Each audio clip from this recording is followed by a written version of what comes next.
Hey everyone, this is FIDE Master Kostya Kavutskiy here for Chess.com, and today I'm going to be talking about a very specific problem that I often see in games between players of like beginner to maybe intermediate level.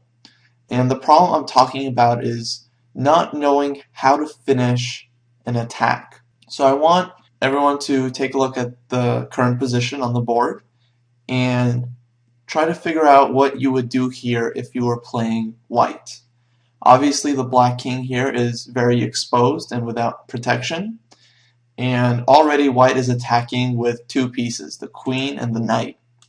If you want to, you can pause the video and try to figure out how to checkmate the opponent as soon as possible. Okay, assuming you've thought about it and paused the video and thought about it more, I feel like a lot of you would start with this move here, Queen h7 check. So black has to go to f8, and now what does white do?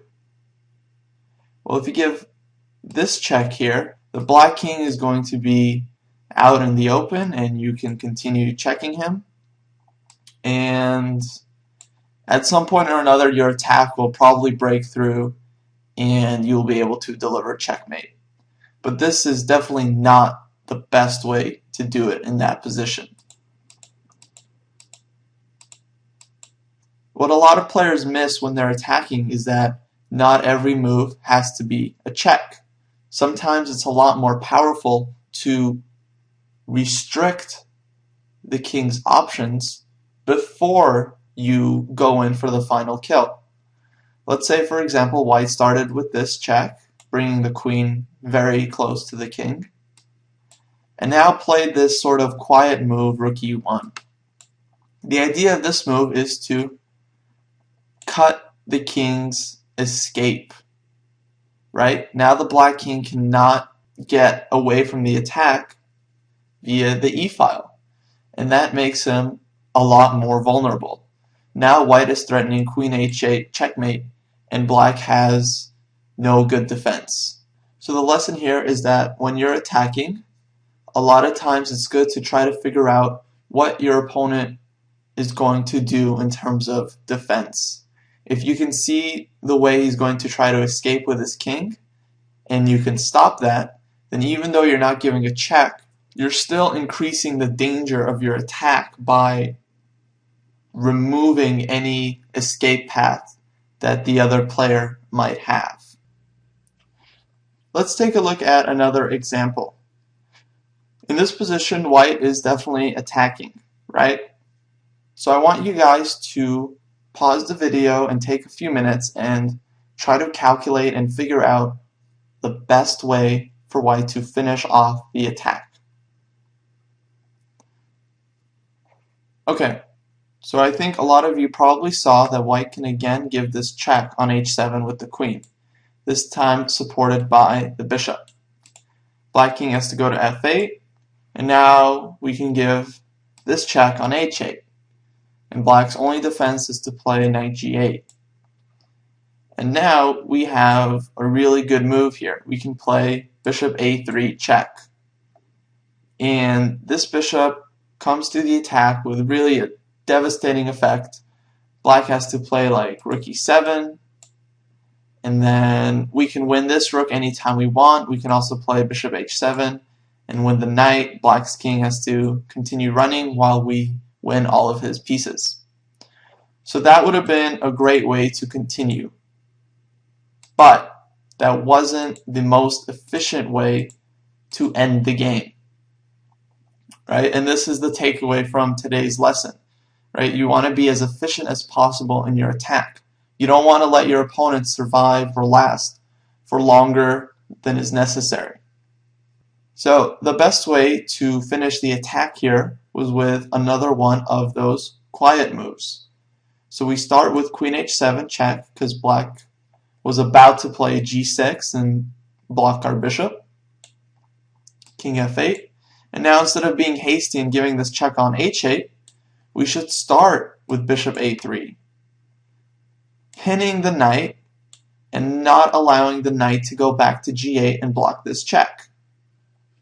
So this sort of quiet move, bishop a3, ends black's resistance. Now he also doesn't have the option of playing rook e7 to give his king another escape square on e8, and black's king is completely entombed. So white starts queen h8, and the only way to prolong the game here for black is to play f5. Note that if he plays f6, white should play bishop g6, cutting off this square for the king and setting up queen h8 mate. So the best move here is f5, but now white can simply take, threatening queen g7 mate. And after black recaptures, white can play bishop g6. Again, we make this move first to control this escape square f7, setting up both queen f7 mate and queen h8 checkmate. Black has no defense. Let's take a look at our last example for today. This example is going to be slightly more difficult than the last two. So I want you guys to pause your videos, really take your time, and try your hardest and find the best continuation for white. Okay, if you gave this check here on a8, then the black king can escape to d7. So you can win this pawn here, but we're not looking just to win a pawn or two, we're looking to checkmate, right? So what do we need to do? We need to control this d7 square so the black king cannot escape. And the best way to do that is to play rook f7.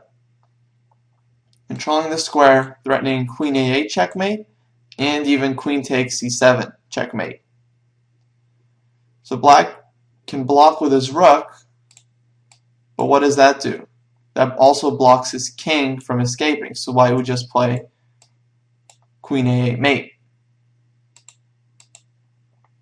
So black is forced to take the rook, and now the point of this deflection of the queen is so that white can play knight takes e5.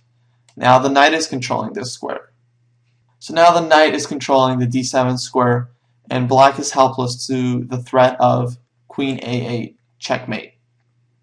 So I hope this serves as an important lesson to you guys when you're attacking, that a lot of times the best way to finish the attack is to make one of these quiet moves that eliminate any escape route that the opponent's king might have.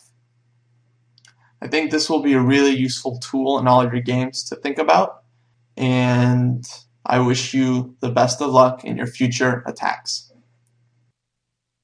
Thanks a lot for listening, and I'll see you around on Chess.com.